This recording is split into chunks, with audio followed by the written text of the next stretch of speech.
O mga kaburlasoy, nata karon sa Juan National High School sa Kawilan ta karon. Na karon mga estudyante na karon maghatag na punta karon og usa ka answer 50 pesos ang ilang madawat. Karon ang mulawak ani kung makasakto sa tubag og makakumpleto sa tubag, maoy makadawat og 50 pesos. Oh, dahil 50 pesos burlasoy. Ato na ni sila karong sugdan para dali ra. Yaw. Mga estudyante, dire, pwede mo lahok. Pwede mo lahok ang mga estudyante dire. Oh, karon na. Dili. Madam boss. Mo are lang sa kamera ang makatong gusto nga mo maka 50 karon nga panahon. Tayo makipalaboy. Yeah. North TV. Karon ang katong Sabado wala makuha nila ang 50 pesos nga akong gipa challenge sila karon ihatag na to ng 50 pesos sila kung maka-answer sila og makakumpleto.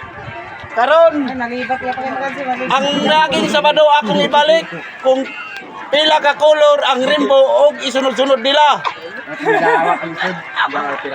Oh, tagaan na to sila og blue nga isa, 7 ka color nga ang atong rainbow. Karon gikan sa taas paubos. Ila na isunod-sunod karon. Natagan ako 10 seconds. Pag-una ang pula. Kulay ang violet. O dire sa kamera. Yellow. Green, blue. Indigo. Indigo. Dire. Violet. Dire. Isa. Orange. Duha. Yellow. Tuyo. Dire sa kamera. Oh. Color sa limbo. Danay. Color sa limbo. Pakilaya asa. No worry bolos. Ha? No worry bolos. No worry bolos. Okay. Nawang 50. Iya isunod-sunod ang color sa rainbow gikan sa taas pa ubos. 7 ka color kinanglang kumpleto 50 pesos. Larga. Red, orange, yellow. Dito ka magdanaw. Red, orange, yellow, blue, green, indigo, violet. Oh, kumpleto.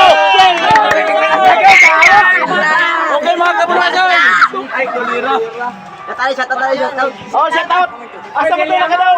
Shout out asa tagaan na ka og chance nga mag-shout out sa imong mga amigas ya. So, shout out sa ako mga mga classmate, mga barkada, diha, mga yaya, mga ido. Nakadawag si Noah ka. Nakadawag si Kwenta, isdak na letter. Okay na mga kaburlasoy, okay na.